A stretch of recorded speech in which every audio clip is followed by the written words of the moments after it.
Berkata Imam Al-Ghazali rahimahullah, nafa'ana bi'ulumihi fid dharain.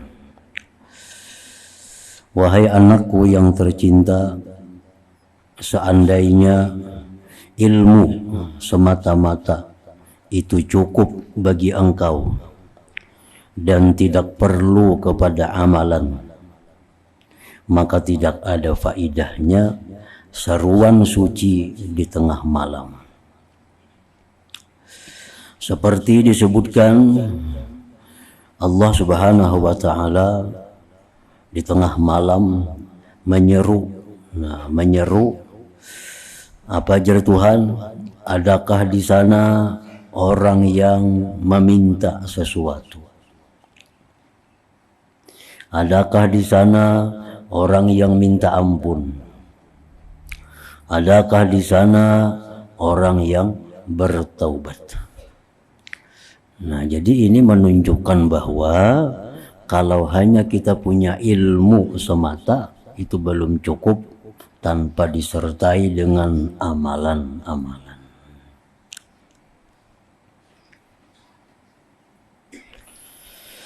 Diriwayatkan bahwasanya sebahagian daripada sahabat radhiyallahu anhum ajma'in menyebutkan tentang keindahan kepribadian Sayyidina Abdullah bin Umar radhiyallahu anhuma di sisi Rasulullah sallallahu alaihi wasallam. Artinya sahabat-sahabat Nabi ini memuji Abdullah bin Umar di hadapan Rasulullah sallallahu alaihi wasallam. Abdullah bin Umar itu orangnya bagus, orangnya ini itu, kebaikan-kebaikannya disebut oleh sahabat Nabi. Lalu baginda Rasulullah bersabda, ni'mar rajul huwa law kana yusalli bil-lail. Artinya jar Nabi, Abdullah bin Umar itu sangat baik orangnya. Apalagi kalau beliau bangkit sembahyang di waktu malam. Ni'mar rajul huwa law kana yusalli bil-lail. Ujar Nabi itu bujur, Abdullah bin Umar itu orang yang sangat baik. Lau kana yusalli bil-lail, jikalau dia sembahyang di malam hari. Nah, jadi di sini artinya Rasulullah sallallahu alaihi wasallam menganggap orang itu baik apabila orang itu sudah bisa, sudah mampu untuk sembahyang di tengah malam itu. Kayak kita berilmu, kita sosial, kita berbuat baik macam-macam, tapi kalau kita belum bisa untuk bangun sembahyang di tengah malam, itu masih belum lengkap kebaikan kita. Sebab jar Nabi apa? Ni'mar rajul huwa law kana yusalli bil-lail. Abdullah bin Umar itu sebaik-baik laki-laki jikalau dia sembahyang di tengah malam. Nah, jadi orang-orang yang bisa istiqamah, orang-orang yang bisa mudawamah rutin selalu salat malam dengan ikhlas karena Allah, itu bisa dijadikan alamat bahwa ini orang adalah orang yang baik, orang yang baik. Tetapi sebaliknya, bagaimanapun orang itu baiknya, masih belum bisa sembahyang sunnah di tengah malam itu masih belum bisa sepenuhnya dikatakan orang yang baik. Nah, seperti Ibnu Umar tadi. Nah, lanjutan kisah ini sampai kabar ini kepada Ibnu Umar. Padahal dua Ibnu Umar, ujar orang, wahai Ibnu Umar, tadi engkau dipadahkan Nabi orang yang baik jikalau sembahyang malam. Nah, ujar Abdullah bin Umar, sejak itu sampai sekarang aku kada pernah lagi meninggalkan salat malam itu.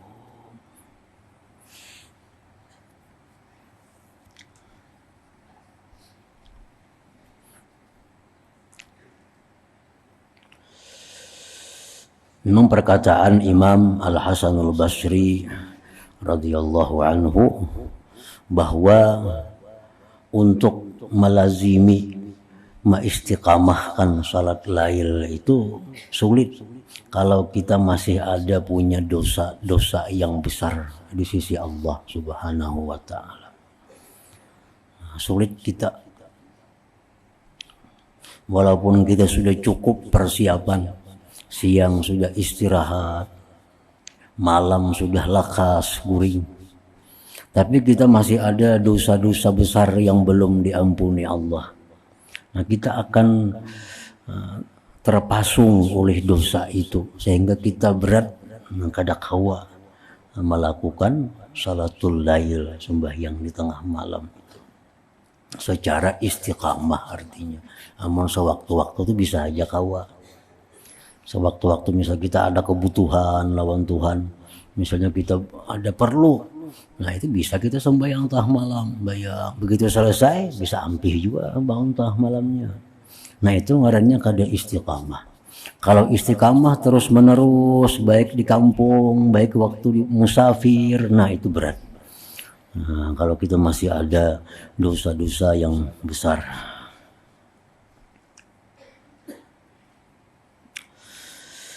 Dan Rasulullah sallallahu alaihi wasallam pernah berkata kepada salah seorang sahabatnya, "Ya fulan, la tuksirin nauma bil-lail. Fa inna kasratan naum bil-lail yad'u sahibah fakiran yaumal qiyamah." Wahai fulan, jar Nabi, janganlah engkau terlalu banyak tidur di waktu malam. Karena terlalu banyak tidur di waktu malam itu menjadikan seseorang fakir di hadapan Allah pada hari kiamat nantinya. Nah, karena qiyamul lail ini ibadah yang paling bisa kita harapkan. Karena waktunya tengah malam, kada ada orang nang tahu. Jadi ibadah kita yang bujur-bujur murni semata-mata karena Allah itu diharapkan dari itu bangun malam. Seperti perkataan Imam Junaid Al-Baghdadi, begitu Sidin wafat, ada yang bermimpi bertemu beliau, lalu ditanya kepada Imam Junaid, amal apa yang paling membanggakan di sana? Nah, dijawab oleh Imam Junaid bahwa ilmu-ilmu yang kumiliki itu tidak memberi manfaat. Nah, pelajaran yang kuajarkan kada aku dapati manfaatnya. Yang aku dapati manfaatnya itu di sini hanya beberapa rakaat sembahyang yang kulakukan di tengah malam itu. Nah, karena amaliyah kita yang kelihatan manusia ini itu sulit untuk mendapatkan keikhlasan. Nah, sulit mendapatkan keikhlasan. Nah, kalau sembahyang di tengah malam, siapa nang tahu? Soalnya kita seorang pada kita berani aja kada nang tahunya orang. Nah, jadi itu bujur-bujur ikhlas. Nah, jadi artinya sembahyang di tengah malam itu dalam tahap pemula ya kada perlu banyak. Walau rakaatain 2 rakaat itu pun cukup. 2 rakaat sembahyang antara pukul 12 sampai subuh itu. Jam 1 kah, jam 2 kah, jam 3 kah, jam 4 kah. Walau 2 rakaat. Nah, dengan adanya kita itu, maka kita sudah tergolong dalam golongan orang-orang yang qiyamul lail. Akan jar Nabi, sembahyang malam itu da'bus shalihin. Itu merupakan gawian orang-orang saleh. Nah, sembahyang malam itu adalah da'bus shalihin, gawian orang-orang saleh. Nah, jadi kita bangun tengah malam umpat juga sembahyang 2 rakaat, kita tak kelompok juga, tak gabung juga dengan orang-orang yang saleh itu. Seperti apa yang dikatakan oleh Imam Ghazali, bacalah Quran walaupun beberapa ayat sehari, supaya masuk dalam golongan orang-orang yang baca Quran. Nah, bangunlah malam hari sembahyang sekalipun 2 rakaat supaya masuk dalam golongan orang-orang yang baca Quran, salat tahajud di malam hari. Di akhirat kan dipanggil oleh Allah di padang mahsyar, ada pengumuman dari Allah, mana orang-orang yang renggang belakang mereka di malam hari beribadah kepada Allah. Mana orang yang sembahyang tahajud, masuklah kalian ke dalam surga tanpa melalui hisab dan sebagainya. Itu hadis ada demikian. Nah, di situ kan ada disebutkan orang harus sembahyang 100 rakaat, harus 20 rakaat atau harus 30 rakaat, walaupun 2 rakaat sudah masuk dalam panggilan siapa-siapa orang yang tahajud di malam hari, masuklah kalian ke dalam surga. Wahai anakku yang tercinta, hendaklah engkau selalu mengingati firman Allah Ta'ala, wa minal laili fatahajjat bih. Maksudnya, dan hendaklah engkau bangkit sembahyang tahajud pada sebahagian daripada waktu malam. Sembahyang tahajud. Dan firman ini mengandungi makna suruhan Tuhan. Wa minal lail fatahajjat, itu fi'il amar. Tahajjat, tahajjada, tahajjadu, nah itu kan fi'il amar, artinya perintah.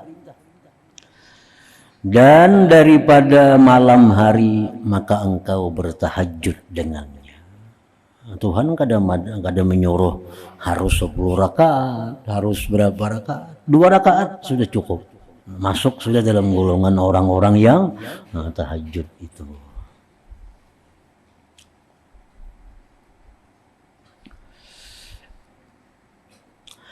Dan firman ini mengandungi makna suruhan. Wabil ashari hum yastaghfirun, surat Az-Zariyat ayat 18.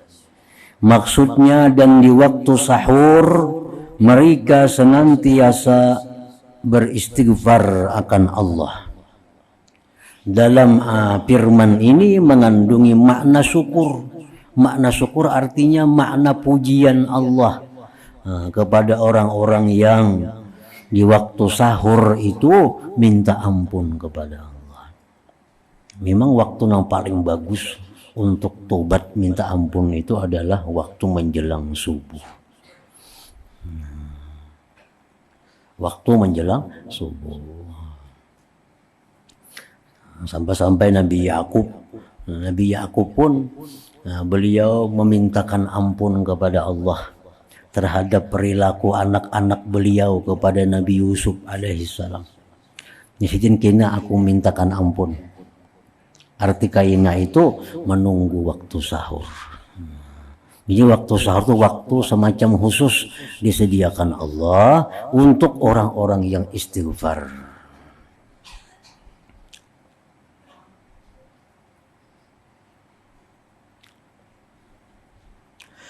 Dan firman-Nya lagi, as-sa'a wal mustaghfirina bil ashar. Maksudnya mereka yang berjaya itu ialah orang yang selalu beristighfar di waktu sahur. Dalam firman ini mengandung peringatan dari Allah bahwa kalau hendak jadi orang yang hebat, kalau hendak jadi orang yang mulia, maka di waktu sahur itu perbanyak istighfar kepada Allah Subhanahu wa ta'ala.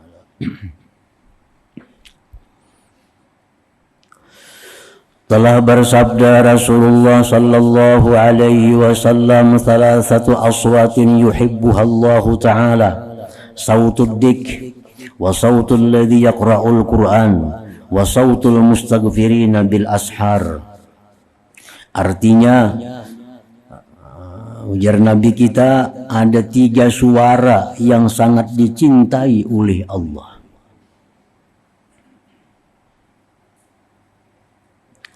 Suara ayam jantan yang berkukuk di waktu sahur. Ayam mekungkuk di tengah malam waktu sahur. Suara orang yang membaca Al-Quran. Yang ketiga, dan suara orang yang beristighfar di waktu sahur. Nah, ini 3 suara yang sangat dirindukan oleh Allah, dicintai oleh Allah Subhanahu wa ta'ala. Dan berkata Sufyan Ats-Tsauri radhiyallahu anhu, sesungguhnya Allah Ta'ala menciptakan satu angin yang berhembus di waktu sahur untuk membawa zikir dan istighfar kepada Tuhan Raja yang Maha Perkasa. Dan beliau Imam Sufyan Ats-Tsauri berkata lagi, apabila bermula malam, maka memanggillah suatu panggilan dari bawah arasy Allah. Hendaklah para abidin segera bangkit. Nah, ini hari masih sungsung lagi, belum tengah malam lagi, sudah ada panggilan di bawah arasy. Wahai orang-orang ahli ibadah, segera bangkit. Maka mereka pun bangkit dan terus bersembahyang dengan sembahyang yang banyak. Dan apabila sudah berlalu separuh malam, memanggil pula suatu panggilan dari bawah arasy tadi, hendaklah para qanitin segera bangkit, orang-orang yang taat kepada Allah. Maka mereka pun bangkit dan terus bersembahyang sehingga sampai ke waktu sahur. Dan apabila datang waktu sahur, memanggil pula suatu pemanggil dari bawah arasy Allah, hendaklah bangkit orang yang mau beristighfar. Nah, jadi bila waktu sahur itu ada panggilan dari malaikat di bawah arasy, wahai orang-orang yang hendak minta ampun lawan Tuhan, lah kasih bangun, ini saatnya minta ampun kepada Allah. Maka mereka pun bangkit dan terus beristighfar minta ampun. Dan apabila fajar sudah naik, azan sudah subuh. Nah, sudah azan subuh. Azan subuh. Dan apabila fajar sudah naik menyingsing, maka memanggillah oleh suatu pemanggil, hendaklah bangkit, hendaklah bangun mereka yang lalai kepada Allah Subhanahu wa ta'ala. Orang bang subuh tuh bangun, sudah dianggap orang yang lalai. Sudah dianggap orang yang lalai. Lalu mereka pun bangkit daripada hamparan mereka, laksana orang mati yang dibangkitkan dari kubur mereka. Jadi jangan sampai termasuk dalam golongan yang sudah orang bang hanyar bangun ini nah. Kada sampat napa apalagi orang bang bangun, bisa kada sampat bersubuh berjamaah itu. Orang bang bangun, bisa kada sampat lagi subuh berjamaah. Namun waktu sahur bangun masih sampat, sampat beristighfar di waktu sahur. Wahai anakku yang tercinta, adalah diriwayatkan di dalam wasiat Luqmanul Hakim bagi anaknya bahwa beliau berkata,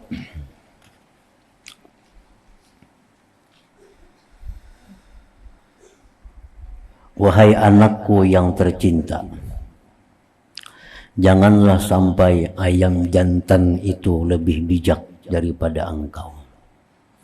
Jangan sampai ayam itu lebih pintar daripada engkau. Ia berkukuk di waktu sahur, sedangkan engkau masih tidur lagi. Jangan sampai tak pintar ayam pada ikamnya sidin. Menasihati anak sidin. Ayam jantan itu inya waktu sahur sudah kuciakan kungkukan. Nah ampunnya maka guring lagi.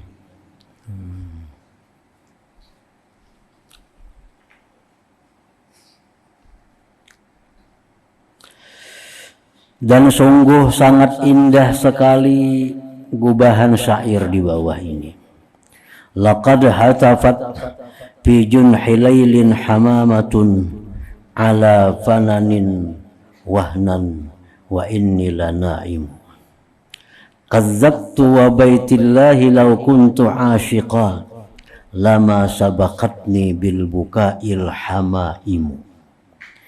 Wa az'umu anni haimun zu sababatin li rabbi fala abki wa tabkil bahaimu.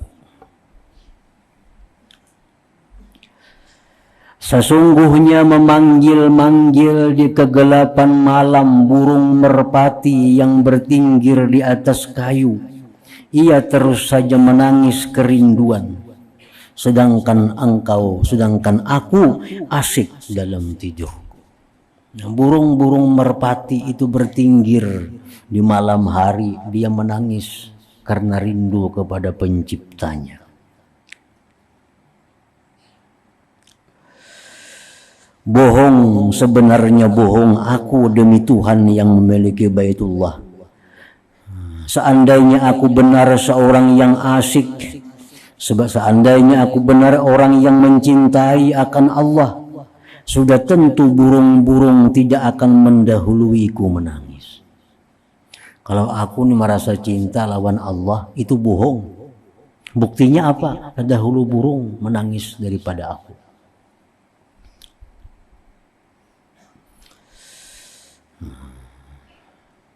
Aku mengaku bahwa aku seorang pecinta yang bersangatan dahaga untuk bertemu kekasih. Aku mengaku bahwa aku mencintai Allah. Artinya, aku mengaku bahwa aku cinta kepada Allah. Namun kenapa aku masih belum pandai menangis seperti menangis binatang-binatang itu? Jadi artinya hanya sangkaan kita. Kita menyangka bahwa kita ini sudah cinta kepada Allah. Itu hanya sangkaan kita kalau didukung oleh bukti-bukti bahwa kita itu cinta kepada Allah Subhanahu wa ta'ala. Nasihat ke-11, ibadahmu hendaklah mengikuti aturan syara. Wahai anakku yang tercinta, intisari segala ilmu itu ialah bahwa engkau mengetahui cara mengerjakan ketaatan dan ibadah akan Allah Ta'ala.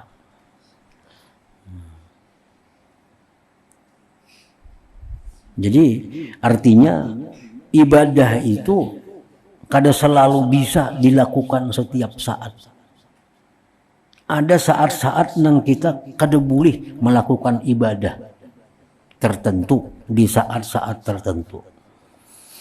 Jadi mesti tahu juga kita mantang-mantang baik baca Quran, baca terus Quran dalam jamban kau baca Quran juga, nah salah itu. Ada aturan-aturannya. Mantang-mantang baik sembahyang terus. Kada tahu imbah asar, imbah sembahyang subuh, sembahyang juga nah.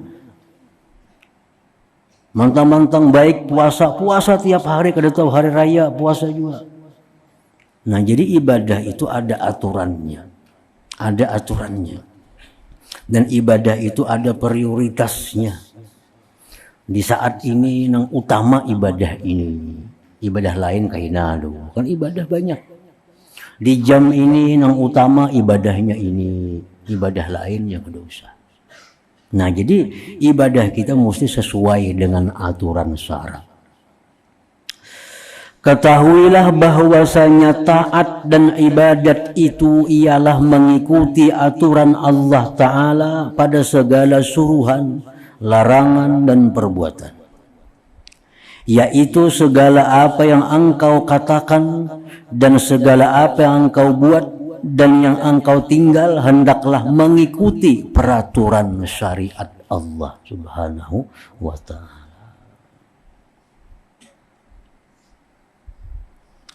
Kalau tidak, ia akan menjadi dosa. Nah, jadi dosa jadinya. Orang sembahyang sunat mutlak, imbas sembahyang asar. Jangankan pahala, jadi dosa. Orang sembahyang sunat mutlak, sembahyang istikharah, imbas sembahyang subuh, jadi dosa. Orang sembahyang hajat, imbas sembahyang subuh, jadi dosa. Jadi ikuti juga aturan-aturannya itu. Seperti halnya bila engkau berpuasa di hari raya dan hari-hari tasyrik, maka engkau telah melakukan kemaksiatan. Melakukan kemaksiatan. Kada jadi berpahala, pada tujuan kita mencari pahala dengan puasa itu. Begitu pula halnya seandainya engkau sembahyang memakai pakaian yang dicuri, maka adalah juga berdosa. Walaupun pada zahirnya engkau telah melakukan suatu bentuk ibadah, tapi karena kada sesuai tata caranya, kada sesuai aturannya, maka ibadah yang mestinya jadi ladang pahala menjadi dosa. Nah, sembahyang kita ketinggalan sembahyang, ada ketinggalan sembahyang ini yang sengaja. Nah, ada ketinggalan sembahyang nang kada sengaja. Contohnya orang bang zuhur misalnya. Ini orang bang zuhur. Nah, sudah masuk waktu zuhur. Guring kita, guring. Sekali bangun orang bang maghrib. Bulan puasa, puput berbunyi bangun. Nah, zuhur kada sembahyang, pada guringnya pukul 1. Dikira kita bangun aja tadi pukul 3, kalinya kada tahu lagi. Nah, lalunya wajib mengqadha nih, mengqadha 2 sembahyang. Nah, nang mana sembahyang nang wajib dahulu diqadha? Sembahyang zuhur. Kenapa? Karena dia meninggalkan zuhur tanpa uzur. Sudah tahu masuk waktu, kenapa kada sembahyang? Yang sembahyang pan dulu hanyar guring. Nah, itu wajib dulu segera diqadha. Segera diqadha. Walaupun maghrib berdudi. Nah, walaupun maghrib berdudi. Karena maghrib masih panjang waktunya. Nah, jadi maghrib dudiakan aja. Masih panjang waktunya. Jadi sembahyang zuhur dulu diqadha, asar diqadha, hanyar maghrib. Kalau maghrib ini dianggap masih panjang waktunya. Nah, kalau bangun guringnya pukul 7 sudah, bahannya mau diqadha maghrib pulang. Atau kalau waktu maghrib dulu akan selamatkan dulu. Nah, itu aturan-aturan syariat dalam beribadah kepada Allah. Wahai anakku yang tercinta, sayugianya perkataanmu dan perbuatanmu itu sesuai dengan peraturan syara. Karena ilmu dan amal yang tidak sesuai dengan aturan syara adalah sia-sia saja. Ini kalau jadi dapat pahala kita. Nah, justru sebaliknya dapat dosa. Kita misalnya berfitrah. Nah, berfitrah ini cukup saikungannya, beresnya segan saikung. Maka di fitrah ini kita seorang. Bini wajib juga difitrahi, anak wajib juga difitrahi. Beresnya 3 liter setengahannya. Mengku fitrahi aku, bini parai. Fitrahi bini, anak on aku parai. Nah, agama kita mengatur ibda binafsika, mulai dengan diri engkau. Fitrahi segan diri seorang. Seorang dulu fitrahi. Jangan mitrahi anak, jangan mitrahi bini, mencukup saikungannya, fitrahi untuk diri sendiri. Nah, bila kita mitrahi anak atau bini, kita parai, nah kada jadi hasil kita. Nah, walaupun berfitrah juga, keluar juga beresnya, tapi caranya kada pas lawan syariat.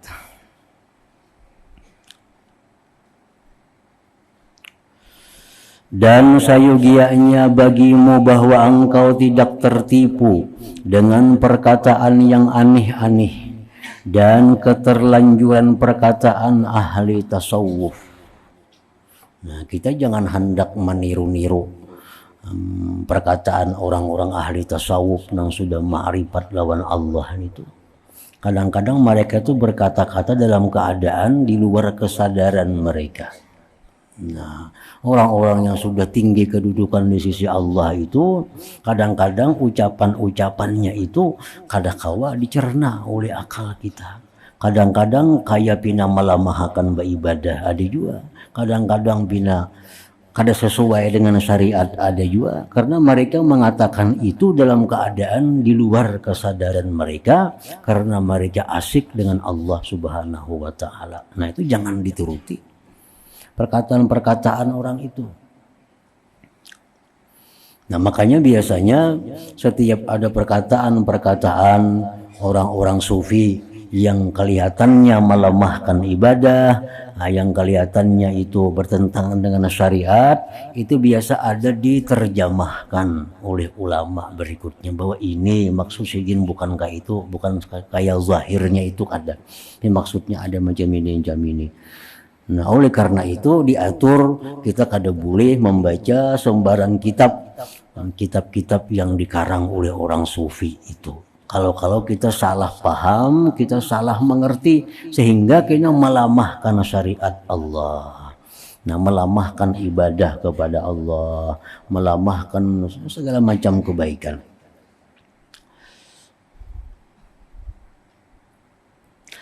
Nah, karena jalan akhirat itu hanya dijalani dengan mujahadah, bersungguh-sungguh dan melawan hawa nafsu, dan memotong dengan pedang riyadah latihan, bukan dengan perkataan yang aneh-aneh dan ucapan-ucapan yang dirika-rikakan saja.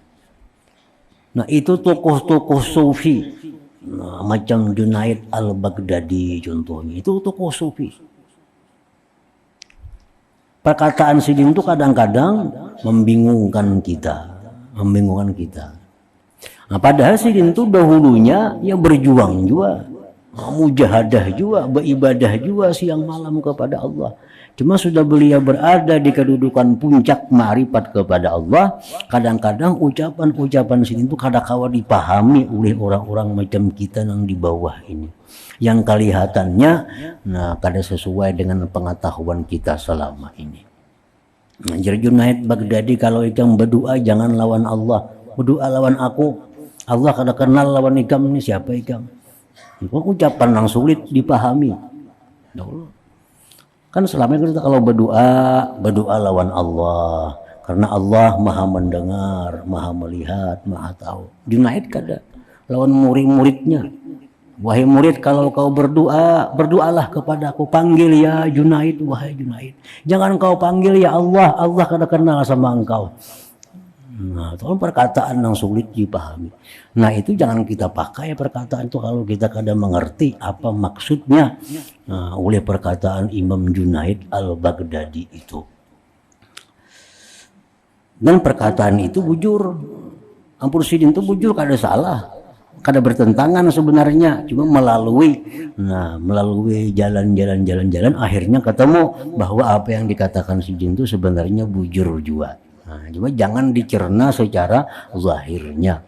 Nah, seolah-olah kita ini kadang memerlukan kepada Allah. Nah, pada kadang jam itu maksudnya. Nah, maksud sidin itu ya antara lain maksudnya kalau ikam ini banyak maksiat lawan Allah, ikam selama ini durhaka kepada Allah, ikam kada usah berdoa lawan Tuhan, Tuhan kada meherani ikam. Nah, kita minta ampun dulu kepada Allah, baik-baik dulu. Hanyar berdoa lawan Tuhan, nah Tuhan akan kenal kepada engkau.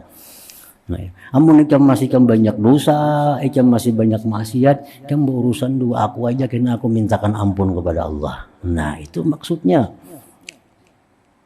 Nah, jadi jangan kita terkecoh dengan perkataan-perkataan orang-orang yang seperti itu kalau kita kadang mengerti apa tujuannya. Dan ketahuilah bahwasanya lidah yang tidak dikawal itu, lidah yang tidak dikawal itu, Lidah ini kadakawa dilepas kayak ayam bang, lepasnya kadakawa. Nah, lidah ini mesti ada kendali. Kapan kita melepasnya, kapan kita menariknya. Sebab kalau kita mau ucapkan apa yang mau kita ucapkan, kita habis. Kada bisa amal lagi, semua habis dimakannya lidah kita itu. Nah, kita menggibah orang, berapa amal kita habis.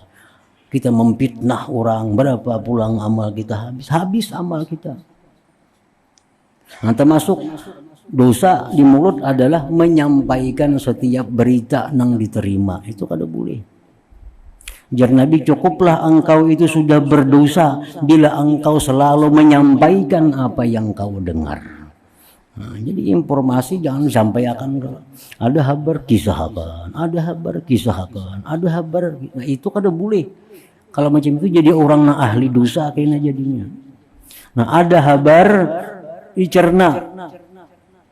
Bolehkah jadi sampaikan? Mau sampaikan ada kada manfaatnya. Nah, itu maka ada setiap berita kisahkan, ada berita kisahkan. Nah, itu kayak suara kabar jadinya. Mencari berita. Suara kabar gininya kada samuan dibuatnya nang mun kada bagus itu. Nah, jadi lidah ini tidak dikawal kada kawa. Kata bahwasanya lidah yang tidak dikawal itu dan hati yang tertutup dan dipenuhi dengan kelalaian dan syahwat adalah merupakan tanda kecelakaan seseorang. Nah, kita kadang mengawal lidah kita.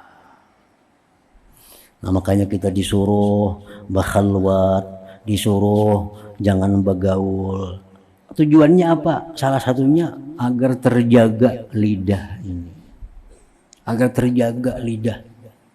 Makanya suruh kita kurangi bergaul, apalagi dengan orang-orang yang kada jelas. Jangan hendak bergaul.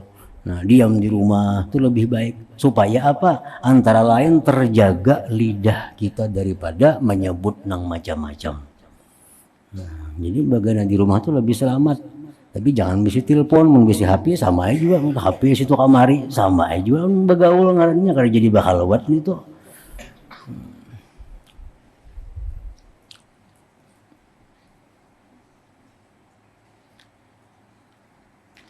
Dan apabila engkau tidak melawan nafsumu dan tidak bermujahadah dengan benar, maka sudah pasti hatimu akan tidak hidup. Nah, bila kita kada mujahadah, bila kita kada melawan dengan kehendak nafsu, nah, kita akan mati hati kita.